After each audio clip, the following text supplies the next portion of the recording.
গল্প বলি এসো। এসেছ? আজ শোনাব সমরেশ বসুর বিবর উপন্যাসের ত্রয়োদশ পর্ব। তাহলে শুরু করি।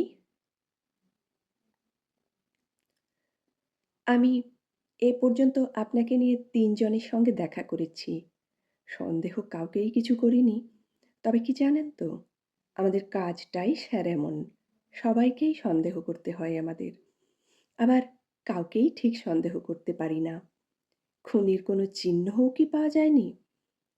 এ বিষয়ে আপনাকে কিছু বলতে পারলাম না। কিন্তু আপনি এই অল্প সময়ে মেলা সিগারেট খেলেন, চেইন স্মোকার যাকে বলে। লোকটা তুম্ব মুখে হাসল, যদিও হাসিটা ঠিক হাসি বলে মনে হয় না। মাংসের তাল একটু যাকে বলে বিস্ফারিত হলো মাত্র, এবং এই সিগারেট খাওয়ার দ্বারা কি বলতে চাইছে সেটা বুঝতে পারলাম না। লোকটা কি ভাবছে আমি নার্ভাস হয়ে পড়েছি বলে এত ঘন ঘন সিগারেট খাচ্ছি? তাছাড়া গতকাল রাত্রে নিতার ঘরে যে সিগারেট আমি খেয়েছি, সে সিগারেট নয়। অতএব ব্র্যান্ড দেখে যে কিছু বোঝা যাবে না, সেগুড়ে বালি। বললাম, তা যা শোনালেন তাতে একটু বেশি সিগারেট খাবো, এতে আর। টেলিফোন বেজে উঠল। রিসিভার তুললাম। চিপের গলা শোনা গেল। লোকটা গেছে? এদিকে তো আর দেরি করা যায় না। ইমিডিয়েটলি একটা পাল্টা রিপোর্ট তোমাকে তৈরি করে ফেলতে হবে। বললাম, হ্যাঁ, আমার মনে হচ্ছে স্যার উনি এবার উঠবেন। উঠলেই আমি যাচ্ছি। রিসিভার নামিয়ে রাখলাম এবং লোকটার মুখের দিকে তাকালাম। দেখলাম দুম্বার পাছার মতো একতাল মাংসের মধ্যে দুটো চোখ। কি বলবো, যেন আপাত দৃষ্টিতে খুবই নিরীহ। সেই গালফুলো খোকনের মতন, যার চোখের মণিগুলো অদ্ভুত চকচকে। যেদিকে তাকায়, যা দেখে তার মধ্যেই যেন তলা অবধি ডুবে যায়। সবই দেখতে পায়, অথচ ঠিক শেয়ালের মতো শেয়ানা ধূর্ত নয়। শার্প অর্থাৎ তীক্ষ্ণ নয়, যে অন্ধকারের মধ্যে খুঁজে দেখছে, তবু যেন সবই তার চোখে ধরা পড়ে যাচ্ছে। এখন এই লোকটাকে আমার ডিভাইন খচ্চর বলে মনে হচ্ছে, যাদের অনেকটা কি বলা যায়, যেন একজন পুণ্যবান ধর্মযাজক, ঈশ্বরের উপাসক। জয় গুরু বাবা, ওয়াকেই প্রাণটি সঁপে দিয়ে বসে আছি, এমনি একটা ভাব। কিন্তু একটি আধলা দর্শনই চোখে ফাঁক পড়ার উপায় নেই। একটিও ডবকা ছুরি সিস্সার যাকে বলে দেহখানি পবিত্রভাবে নিষ্কামভাবে চেটে নেওয়া বাদ যাচ্ছে না। একটিও শাঁসালো মক্কেল নজর এড়িয়ে যেতে পারে না। এরকম লোককেই ডিভাইন খচ্চর বলা যায় বোধ হয়। তাই এবার লোকটার প্রতি আমার ঘৃণা হতে লাগলো, রাগ হতে লাগলো। লোকটা বলল, আপনার মূল্যবান সময় অনেক নষ্ট করে দিয়েছি, কিন্তু কি করব বলুন? কাজের দায়িত্ব। না এসে উপায় নেই। যতক্ষণ পর্যন্ত এর একটা কিনারা না করতে পারছি, মানে খুনিকে না বের করতে পারছি, ততক্ষণ পর্যন্ত হয়তো আরও কয়েকবার আপনাকে বিরক্ত করতে হতে পারে। আর জানেন তো, কাগজওয়ালারা কী রকম পেছনে লাগে? যতই দেরি হবে ততই অযোগ্য বলে শহর মাত করতে থাকবে। অথচ এমন নয় যে খুনি এসে আমাদের কাছে নিজের থেকে ধরা দেবে। তাহলে তো সব গোল মিটেই যেত। আচ্ছা, এখন উঠি। কিন্তু ডিভাইনটি উঠল না, বরং ওই জঘন্য খোকন নিরীহ চোখে তাকিয়ে বলল, আচ্ছা, আপনি গতকাল রাত্রে কোথায় ছিলেন? আমি প্রায় একটা ফাইলের ফিতে খোলারই উদ্যোগ করেছিলাম, এবং যে মুহূর্তে বুঝলাম যাজকের মতো নিরীহ ফাঁদ পাতনেওয়ালাটির আসল কথাই এবার বোধহয় শুরু হতে যাচ্ছে, তখন সোজা কথা বলতে আমার আর ইচ্ছা করল না। দেখতে ইচ্ছা করল বিরক্তি দেখিয়ে লোকটাকে এখনকার মতো সরানো যায় কি না।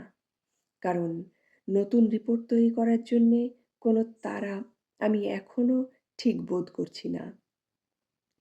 কিন্তু এই কি বলে, তদন্তকারীকে বলবার কথাগুলো একটু ভেবে নিতে চাই। কি বলছি না বলছি সেগুলো এবং ভবিষ্যতে আর কি বলা যায় তা ভাববার সময় না পেলে মুখ খুলতে পারছি না। বললাম, কলকাতায় আমাদের একটা বাড়ি আছে। লোকটা তাড়াতাড়ি ঘাড় নেড়ে অনেকটা যেন ভুলই হয়েছে এমনিভাবে হাসি হাসি ভাব করে বলল,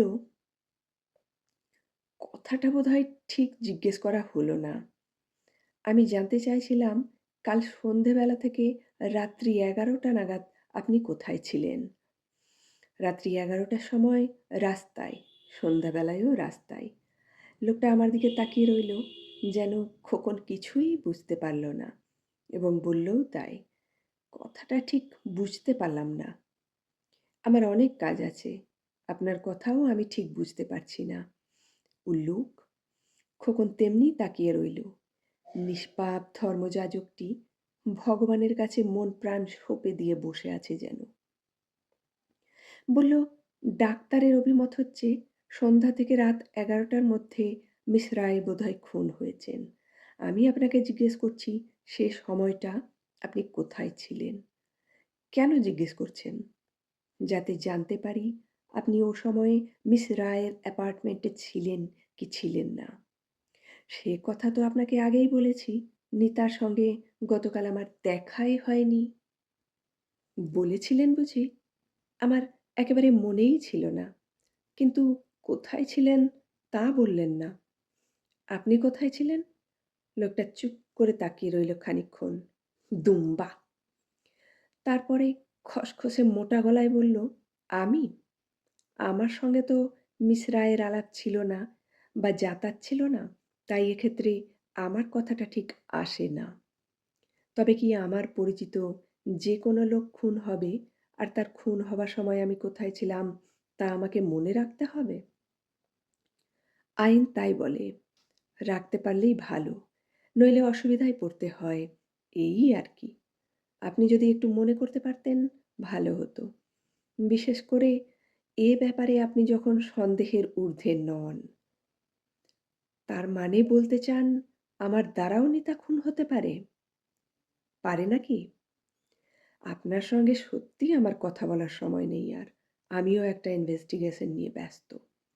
লোকটা এবার উঠে দাঁড়ালো এবং সেই গালফুলো মুখে, খোকন চোখে তাকিয়ে অভিনেতার মতো মোটা গলায় বলল, তাহলে বললেন না কোথায় ছিলেন? আমি সিগারেট ধরিয়ে বললাম, শুনতেই যখন চান তখন শুনুন। আমি যে কোথায় ছিলাম তা আমার নিজেরই মনে নেই। বেজায় মাল টেনেছিলাম কি না? মাল? মাল জানেন না? মদের কথা বলছেন? লোকটা সত্যি ডিভাইন খচ্চর শুধু নয়, কিছুটা সাবলাইম খচরামিও পাঞ্চ করা আছে মনে হচ্ছে। আবার বলল, মদ্যপান করেন নাকি? মরে যাই, মদ্যপান করেন নাকি?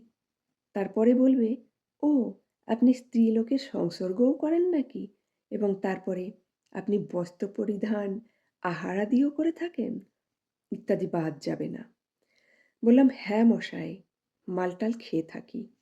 তারপরে এও মনে করতে পারছি না কোনো মেয়েটের ঘরে গেছিলাম কিনা। হয়তো তাও গেছিলাম। গেছিলেন কিনা তাও মনে করতে পারছেন না? না, ঝোঁকের মাথায় ওসব আমার কিছু মনে থাকে না। কোন মেয়ে কোথায় থাকে কিছু মনে করতে পারেন? না। মিস রায় কিনা মনে করতে পারেন? হ্যাঁ পারি। নিতা নয়। শ্যালক একটি, তোমার ফেরেববাজি বুঝি না, না? ওকে আবার আমি ভালোবাসি কিনা, মানে বাসতাম, তাই ওর কাছে গেলে সে কথা আমার মনে থাকে। মায়েরি, এ কথাটা মিথ্যে বলিনি। নিতার কাছে গেলে আমার সত্যি মনে থাকে। ভালোবাসা অবশ্যই জানি না। আর যেসব মেয়েটের কাছে, মানে আপনি যেরকম বলছেন গিয়ে টিয়ে থাকেন, তাদের বুঝি ভালোবাসেন না? আপনি যত মেয়ের কাছে যান সবাইকে কি ভালোবাসেন? আমি? আমি তো কোনো মেয়ের কাছে জানটান না। তবে তো অনেকেই গিয়ে থাকে বেশ্যাদের কাছে, কিংবা হাবগেরস্ত মেয়ে, কিংবা আরও কত রকম আছে। নিশ্চয়ই সেসব খবর আপনারা রাখেন। মাঠে, ময়দানে, শুরিখানায়, পাশের বাড়িতে, পাড়ায়, সবই তো আর প্রেম নয়। গা চুলকনিই বেশি। সেটাই বলছিলাম। টেলিফোন বেজে উঠল আবার। চিফের গলা। কি হলো? লোকটা যায়নি এখনো? লোকটা যাতে চলে যায় আমি সেভাবেই বললাম। উঠে দাঁড়িয়েছেন, এবার যাবেন বোধহয়। এবার যেতে বলো, পরে হবে, আর দেরি করা যায় না। চ্যাটার্জি, ঘোষ সব এখন আমার ঘরে। রিসিভারটা নামিয়ে রাখলাম। লোকটা তখন আমার চেম্বারটার চারদিকে সেই নিরীহ চোখে দেখছে। বলল, আচ্ছা যাচ্ছি, তবুও আপনি একটু মনে করবার চেষ্টা করবেন সন্ধ্যে থেকে রাত্রি 11টা অবধি কোথায় ছিলেন। দরকার হলে আবার আসবো। নমস্কার। লোকটা বেরিয়ে গেল। আর আমার মনে হলো যেন কাল রাত্রের কথা সব ওর জানা। লোকটা যেন আমাকে, অর্থাৎ আমার ভেতরটাকে পরিষ্কারই দেখতে পাচ্ছিল, স্বপ্নের মতো, জলের তলায় একটা মরা মেয়েকে স্পষ্ট দেখার মতো। আবার এরকমও মনে হচ্ছে লোকটা যেন এখান থেকে যায়নি, খোয়াব দেখছি বোধ হয়। আমার সামনেই রয়েছে, আমার দিকে তাকিয়ে রয়েছে। কিন্তু এসব ভাববার এখন আমার সময় নেই। আর একটা পাল্টা রিপোর্টের জন্য মামদোরা সব বসে আছে। আচ্ছা, ব্যাপারটা তাহলে কি দাঁড়াচ্ছে? একটু ভেবে নেওয়া যাক। যেন ভেবেই কিছু করা যাবে। যা করবার তা করতেই তো হবে। কারণ সমস্ত বিষয়টা পূর্বাপর আমার নিজের কাছে পরিষ্কার হওয়া দরকার। এখন যা ব্যাপারটা দাঁড়াচ্ছে তা হলো হরলাল ভট্টাচার্য, যে কিনা হরিণঘাটার অস্ট্রেলিয়ান শুয়োরের চেয়েও দামি, সে কয়েক লক্ষ টাকা একটা ইন্ডাস্ট্রি করবে বলে যাকে বলে আত্মসাৎ, তাই করেছে। এবং তার সম্পর্কে ইনভেস্টিগেট করে যা রিপোর্ট করা উচিত একজন দায়িত্বশীল অফিসার হিসেবে তাই করেছি। আর টাকাটার একটা উপযুক্ত হিসাব, কাজের মেয়াদ, কয়েকদিন শেষ হয়ে যাওয়ার দরুন যে কাজ কিছুই হয়নি তার সমস্ত টাকাটা 1 মাসের মধ্যে সুদ সমেত ফিরিয়ে দেওয়া, না দিতে পারলে গুরুতর শাস্তি, স্থাবর অস্থাবর সমস্ত সম্পত্তি বিক্রি করে শোধ করার নির্দেশ ইত্যাদি। এভাবেই আমি আমার রিপোর্ট ও মতামত জানিয়েছিলাম। আমার ওপরওয়ালারা সকলেই এটা সমর্থন করেছেন। এমনকি খোদ কর্তা পর্যন্ত সই করে ছেড়ে দিয়েছেন। যার পরে আর কোনো কথাই থাকতে পারে না। যে কারণে 2-1 দিন আগেই এই দপ্তরের সঙ্গে যোগাযোগ থাকতে পারে এরকম সব দপ্তরেই প্রচার করা হয়ে গিয়েছে। এখন দেখা যাচ্ছে হরলাল ভট্টাচার্য এমনই ক্ষমতার অধিকারী, স্বয়ং খোদ কর্তার পর্যন্ত টনক নড়ে গিয়েছে। তার মানেই কোনো রকম ভয়-টয় আছে। কোনো রকমভাবে হরলালের কাছে টিকি বাঁধা আছে। নিজের ব্যক্তিগতভাবে বা দলের কোনো সর্বনাশ হয়ে যেতে পারে, তা ছাড়া আর কিছুই হতে পারে না। কেননা এরকম বাঁধাবাঁধি না থাকলে খোদ কর্তা ছেড়ে কথা কইতেন না। তিনিও হয়তো দাঁতে দাঁত চাপছেন। আর হরলালকে শুয়োরের বাচ্চা বলছেন। তবু নিরুপায়। যে কারণে হয়তো তার নির্দেশেই হরলালকে খবরের কাগজে ইন্ডাস্ট্রির ওপরে একটা স্টেটমেন্ট দেওয়ানো হয়েছে, যাতে ত্রুটি শুধরে নেওয়া যেতে পারে। তিনি এই মুহূর্তেই একটা ভুল শোধরানোর মতো পাল্টা রিপোর্ট সাবমিট করতে হুকুম দিয়েছেন। তার মানে হরলাল টাকাটা মারুক, তাতে কিছু আসে যায় না। কিন্তু তার জন্যে তাকে শাস্তি দেওয়া তো দূরের কথা, সাত তাড়াতাড়ি তার নামে যে কলঙ্কজনক রিপোর্টটা বেরিয়ে গিয়েছে সেটাকে এখনই তুলে নিতে হবে। যে জন্যে বাগচি বলছেন Haralal talent, genius, patriot, sufferer, যাকে বলে পলিটিক্যাল সাফারার, তাই।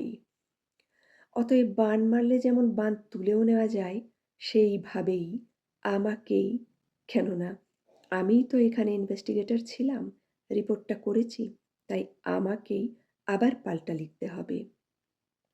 বাগচির কথা থেকে যা বুঝছি, অত্যন্ত রিগ্রেটের সঙ্গে যে আমার তদন্তের মূলেই এমন কিছু ত্রুটি থেকে গিয়েছিল যে সমগ্র ব্যাপারটা অত্যন্ত ভুলভাবে রিপোর্ট করা হয়েছে। হরলাল ভট্টাচার্য আসলে অনেক দূর, যাকে বলে অগ্রসর, তাই হয়েছেন। অর্থাৎ কেলেঙ্কারি ধামাচাপা দিতে হলে যা যা করা উচিত তাই করতে হবে। কিন্তু একটা বিষয়ে আমি আশ্চর্য হয়ে লক্ষ্য করছি, আমি আমার নিজেকে ঠিক চিনতে পারছি না। গতকাল রাত্রেও আমার ঠিক এইরকম হয়েছিল। অর্থাৎ আমি যে আমার সেই সুখের গর্তের মধ্যে বেশ নিশ্চিত আরামে ছিলাম এবং বেশ শক্তভাবেই যাকে বলে দৃঢ় হয়েই ছিলাম, সেখানে যেন ঠিক সেই সুখ ও আরাম বোধ করছি না। কেন তা জানি না। আর এই জন্যেই জঘন্য ব্যাপার যেটা আমার মনে হয় আমাকে আমি ঠিক বুঝতে পারছি না। ঠিক যেন চিনতে পারছি না। সবথেকে খারাপ যেটা, সেই কুৎসিত স্বাধীনতা যাকে বলে বীভৎস আর ভয়ঙ্কর, তার যে কি গতিবিধি আমি ঠিক ধরতে পারছি না। সে যেহেতু আমারই ইচ্ছা, সেই হেতু অন্য কোনো গর্তে গিয়ে সে বাস করতে পারে না। সে আমার গর্তে, আমার পরাধীনতার সুখের গর্তেই কোনো রকমে থাকে। অনেকটা যাকে বলে খাঁচায় বন্ধ বাঘের মতো। কিন্তু বাঘের মতো হলেও আমার পরাধীনতার এতই ক্ষমতা, এত দাপট যে স্বাধীনতাকে ঠিক যেন ব্যাটারি চার্জ করে রেখে দিয়েছে। তার ট্যাঁ-ফোঁটিও করার জো নেই। তবু সে যে কখন কোন দিকে নড়ে চড়ে বেড়াচ্ছে, পরাধীনতার দুর্বল জায়গাগুলো খুঁজতে, খুঁজতে কোনখানে যে দুম করে লাফিয়ে পড়বে আমি ঠিক বুঝতে পারছি না। গতকাল রাত থেকেই এটা আমার বেশি করে মনে হচ্ছে। কারণ সে যে সুখের গর্তের দুর্বল জায়গাগুলো খুঁজে, খুঁজে বেড়ায় সব সময়ে, সেটা প্রমাণ হয়ে গিয়েছে। এবং ফাঁক পেলেই লাফ দিয়ে বেরিয়ে পড়ে সেটাও জানা গিয়েছে। সেই জন্যেই কাল রাত্রি থেকেই এখন এই মুহূর্তে আরো বেশি করে মনে হচ্ছে, আমি যেন আমাকে ঠিক চিনতে পারছি না, বুঝতে পারছি না। অথচ আমি তো ইন্টেলিজেন্সের লোকটাকে ঠিক মিথ্যে কথাগুলো গুছিয়ে বলতে পেরেছি, সেখানে তো ঘুঘু কোনো রকম গোলমাল করিনি বা আমার ওই নোংরা কুৎসিত স্বাধীনতা ঘাউ করে লাফিয়ে উঠে বলেনি, হ্যাঁ মশাই, নেতাকে আমিই খুন করেছি। কারণ আমি আর কি বলে আসক্তি আর মিথ্যের সঙ্গে ঠিক যেন ঠিক পেরে উঠছিলাম না। হ্যাঁ, হ্যাঁ, আপনি যা বলছেন সে কথা এখন আমি বুঝতে পারছি। আপনি যা বলছেন, নেতা যদি আমাকে নাই চেয়েছিল এবং ছলনা করছিল, তখন ওকে না খুন করে ওকে ছেড়ে গেলাম না কেন? যেমন কিনা মহৎ নায়কেরা করে থাকে বা বলে থাকে, ওগো তুমি যখন আমাকে ভালোবাসিতে পারো নাই, তখন আর তোমার হৃদয়ের বোঝা হইতে চাহি না। উহ! কে এই ন্যাকাদের বোঝাবে? ছাড়িয়া তো যাইবে হে মহৎ। কিন্তু কোথাক যাইবে হে? চলিয়া গেলেই কি তোমাদের ভালোবাসা স্বর্গীয় হইয়া যায় গো? কিন্তু ওকে ছেড়ে যাওয়াও যা, ওকে কি বলবো? নিশ্চিহ্ন করে দেওয়াও তাই। মানে মেরে ফেলা। কী রকম? তাহলেই তো বিপদে ফেললেন মশাই। অত কথা কি আমি বলতে পারি? মানে নিজেকে কি ঠিক অতটা আমি চিনি? এই ধরুন না কেন, নিজের শরীরের যে কোনো অংশই তো ভালোবাসি, খুবই ভালোবাসি। তবু একেক সময় তাকেও কেটে বাদ দিতে হয়। যে অংশটা না হলে চলে না, অথচ রাখলেও কষ্ট, কারণ সে কোনো কাজেই আসতে চায় না। সে থেকেও নেই। অথচ ইচ্ছে সে থাকুক। যা কখনোই সম্ভব নয়, এ অবস্থায় কেটে ফেলাই ভালো। তবু জানা গেল সে নেই। হ্যাঁ, আমি তখন যাকে বলে অঙ্গহীন। তবুও একটা সেই পচে ওঠার দরুন সবসময়ের যন্ত্রণা, অনেকটা সেপটিকের মতো অবস্থা যাকে বলে, তার হাত থেকে বাঁচা যায়। একটা বেশ নিরোগ অবস্থা, তৃপ্তি। হ্যাঁ, আহ! আর ব্যথা নেই। এই রকম অবস্থা। কই, আমি তো তুম্বমুখ লোকটাকে সেসব কথা বলিনি। তখন তো ঠিক নিজেকে বাঁচিয়ে আমার গর্ত থেকে দিব্যি সুতো ছেড়ে যাচ্ছিলাম। তবু এখন আমার এরকম মনে হচ্ছে কেন? যেন নিজেকে আমি চিনতে পারছি না। তলপেট টাটাচ্ছে। ল্যাবরেটরিতে যাই। গিয়ে পেট খালি করতে করতেই আয়নায় নিজেকে দেখলাম। আর চোখ টিপে বলে উঠলাম, এই দোহাই মায়েরি, আমার সঙ্গে এরকম করিস না। এই দেখ, ঠিক ফুলকো লুচির গ্যাস বেরুচ্ছে। পেটটি খোঁচাতে আরম্ভ করেছে। ফোন বেজে উঠল আবার। বাজুককে। আর আমার জবাব দিতে ভালো লাগছে না। বাজ রে শালা বাজ বলে আয়নায় তাকালাম আবার। ফোনটা বন্ধ হয়ে গেল। আমি আমার প্রতিবিম্বের দিকেই তাকিয়ে রইলাম এবং জিজ্ঞেস করলাম, আচ্ছা, তোর ঠিক কি হচ্ছে? আমাকে সত্যি করে বল তো। কিছু না? তুই জানিস কচু, বলে একবার মুখ বেঁকিয়ে ভেঙচে দিলাম। দিয়ে হাসতে যাব তার আগেই টেবিলের ওপর ঠকঠক শব্দে পিছন ফিরে তাকালাম। ল্যাবরেটরির দরজা খোলাই ছিল। দেখলাম বাগচি, চ্যাটার্জি, ঘোষ তিনজনেই আমার চেম্বারের টেবিল ঘিরে দাঁড়িয়ে। তিনজনেই আমার দিকে তাকিয়ে রয়েছে। তিনজনের চোখেই রাগের সঙ্গে খানিকটা অবাক হওয়াও রয়েছে। আমি পিছন ফিরে বোতাম বন্ধ করে ফ্ল্যাশ টেনে বেরিয়ে এলাম। বাগচি মানে চিফ প্রথমে অনেকটা ধমকের সুরে বলে উঠলেন, এর মানেটা কি? বেয়ারা বললে সেই লোকটা তো অনেকক্ষণ চলে গেছে, তুমি যাচ্ছিলে না কেন? চ্যাটার্জি বললেন, ছেলে মানুষ আপনারা, একটা কাজের গুরুত্ব বোঝেন না। ঘোষ বললেন, সিট ডাউন, সিট ডাউন, এখানেই বসা যাক, এখানেই কথাবার্তা সেরে নেওয়া যাক, আর অন্য ঘরে গিয়ে দরকার নেই। বেয়ারাকে বলে দেওয়া যাক এখন যেন কেউ এ ঘরে না আসে। আর কেউ খোঁজ করলেই যেন বলে দেয় এখন আমরা চারজনেই ব্যস্ত আছি। বলে ঘোষ আমার দিকে তাকালেন। অবশ্যই অনুমতির জন্যে নয়, উদ্দেশ্য বেল বাজিয়ে বেয়ারাকে ডেকে আমি নির্দেশ দিই। যদিচ তার কোনো লক্ষণই আমার মধ্যে আমি দেখালাম না। কারণ এই লোক তিনটে, যাদের ধারণা তারা আমার সুপিরিয়র এবং বস, তাদের এত যাকে বলে কাজের গুরুত্ব এবং ব্যস্ততা আমাকে কোনো রকমেই নাড়া দিচ্ছে না। বড্ড যে আজ কাজের আঠা দেখছি দাদারা।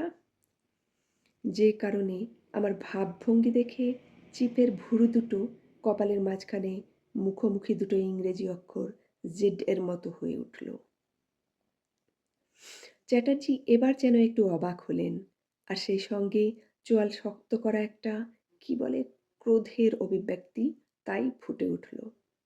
একমাত্র ঘোষ তেমন অবাক হলেন না বা রাগ করলেন না, কারণ স্যারের আমার ধারণা তিনি আমাকে একটু বেশি বোঝেন। কারণ উনি যে আবার মাঝে মধ্যে আমার সঙ্গে এক টেবিলে এক আধ পাত্তর খেয়ে থাকেন। একে বলে লিবারাল, কেননা বয়স্ক সুপিরিয়র তো। যদিচ সে কথা চিপ বাগচি বা চ্যাটার্জি জানেন না, কিন্তু তার সঙ্গে যে আমার একটু বেশি ভাব সেটা তারাও জানেন। উনিও সেটাই প্রমাণ করলেন এইভাবে, ও কিছু নয়, ছেলেটা একটু এইরকমই। যে কারণে উনি নিজেই বেয়ারাকে ডেকে নির্দেশ দিলেন ও বললেন, বসুন আপনারা, কাজটা আরম্ভ করা যাক। বসো হে, আর দেরি নয়। বলতে বলতে উনি একবার চোখ ছোট করে আমাকে স্নেহ ও শাসনের ইশারা করলেন এবং তার সঙ্গে একটা আশ্বাসের ঘাড় নাড়ানো। বলদ কোথাকার, ভালোবেসে। যার মানে বোধ হয় আজ আমার সঙ্গে এক আধ পাত্তর হবে। ওরা তিনজনেই বসলেন। আমিও বসলাম। আর বাগচি, যাকে বলে খুব বিচক্ষণের মতোই অল্প সময়ের মধ্যে একটা চিন্তা করে নিয়ে আমার ব্যবহারের কারণ সন্ধান করার জন্যই যেন জিজ্ঞেস করলেন, ইন্টেলিজেন্সের ওই অফিসারটা এসেছিল কেন তোমার কাছে? কথাটা যেহেতু চ্যাটার্জি বা ঘোষ কেউই জানতেন না, ওরা খুবই অবাক হলেন। শুধু অবাক নয়, একটু ভয় পাওয়াও আছে, কারণ প্রত্যেকেই পাকা পুকুরচোর এবং ঘুষখোর। যে কারণে চিফ তার ঘরে আমাকে আগেই জিজ্ঞেস করেছিলেন দুই একদিনের মধ্যে কোনো বিজনেস করেছি কি না। আমি বললাম একটা খুনের খোঁজ খবর করতে। খুন? তিনজনেরই যেন পিলে অবধি দাবড়ানি খেয়ে উঠল। বললাম, হ্যাঁ, সেই রকমই তো বলছিল। কে? কোথায়? তিনজনেই এমন ঝাঁপিয়ে এলো আমার দিকে যেন খুব মজা পেয়েছে, অথচ একটু ভয় ভয় ভাব। আসলে ভয় নয়, কারণ জানে তো ওরা কাউকে খুন করেনি। নিতা, ওর অ্যাপার্টমেন্টে। কথাটা এভাবে সোজা বলে দিলেই হয়, এবং তাই বলতে গিয়েই হঠাৎ আমার মনে পড়ে গেল কনুইটা গলায় চেপে বসার সময় ও আমার দিকে কেমন করে তাকিয়েছিল। সেই মুখটা আমার মনে পড়ে গেল। যখন ওর প্রথমে দাঁতে দাঁত চেপে বসেছিল, নিঃশ্বাস নেবার জন্যে নাকের পাটা দুটো ফুলে উঠছিল। আর চোখের তারায় যে তারা দুটো তখন যেন অনেক বড় হয়ে উঠেছিল ভীষণ অবাক হওয়ার জন্যে। ভীষণ অবাক হলে আর ভয় পেলে যেরকম হয় সেরকমভাবে ও যেন আমাকে বলছিল, "এ কি? আমাকে সত্যি মেরে ফেলছো নাকি?" এবং ওর চেপে রাখা দাঁতগুলো তখন ভয়ংকর বিশ্রীভাবে বেরিয়ে পড়েছিল। আর তারপরে আস্তে, আস্তে দাঁতে দাঁত ছেড়ে গিয়েছিল। যেন একটা অসহ্য কষ্ট। মুখটা হাঁ হয়ে যাচ্ছিল। আচ্ছা, আমি কি সত্যি ওকে মেরে ফেলেছিলাম? বাহ! আচ্ছা, আমার কি কোনো কষ্ট? অনেক দিনের কষ্ট? নাকি ওটা রাগ? এই কথাগুলো মনে পড়ে যাওয়ায় ওদের ৩ জনকে নিতার নামটা সরাসরি না বলে জবাব দিলাম, "একটি মেয়ে, তার নিজের ঘরে।" "কে মেয়েটা? তোমার চেনা নাকি?" কারণ আমি যেন সত্যি জানতেই পারলাম না নিতাকে মেরে ফেলেছি। কারণ আমার যেন কেমন তখন মনে হচ্ছিল, আমি যেন কাকে বলছিলাম, "না, না, আর আমাকে পিছু ডাকিস না।" কিন্তু তা যে নিতাকে মেরে ফেলা, হ্যাঁ, আমার চেনা মানে বন্ধু মানে ওদের ৩ জনকে জবাব দিলাম। আর কি তা সত্যি জানতাম? এমনকি ও যখন আমার তলপেটটা খামচে ধরেছিল, যেন আমাকে ও মেরে ফেলতে চেয়েছিল, এত জোরে ধরেছিল, তখনও একটা ঘৃণা এবং রাগ যেন যুদ্ধ চলছিল। কিন্তু আচ্ছা, তলপেটটা খামচে ধরা আসলে ভীষণ কষ্টে একটা কিছু আঁকড়ে ধরার মতো বোধ হয়। কারণ ওর হাত দুটো তখন আমার শরীরের তলায় এমনভাবেই ছিল যে কনুইটা সরাবার জন্য গলার কাছে হাত তুলে নিয়ে আসার উপায় ছিল না। কিন্তু কথাটা তা নয়। কে সে? নাম কি? কথাটা হচ্ছে যে নিতার কাছে যাবার জন্যে শুধু যাবার জন্যে এক পা তোলা কেন, ও মরে যাবার সময়েও ওর নিঃশ্বাসের গন্ধটা আমার মনে পড়ছে। আর ওর নিঃশ্বাসের গন্ধের জন্যে আমার বুক অব্দি ফাটল ধরা মাটির মতো হাঁ করে থাকতো। সেই নিতাকে আমি মেরে এসেছি। আমি ওদেরকে বললাম, "নিতা রায়।" চিপ বাগচি বলে উঠলেন, "ও! দেয়ার ইজ দি কজ মানে তুমি শকড। তা সে কথাটা বলবে তো?" আজ এখানেই শেষ করছি বিবর উপন্যাসের ত্রয়োদশ পর্ব। পরের পর্ব নিয়ে আবার হাজির হব। ততক্ষণ পর্যন্ত ভালো থাকবেন সবাই। আর আমার চ্যানেলটি প্লিজ সাবস্ক্রাইব করে নেবেন। আজ আসি।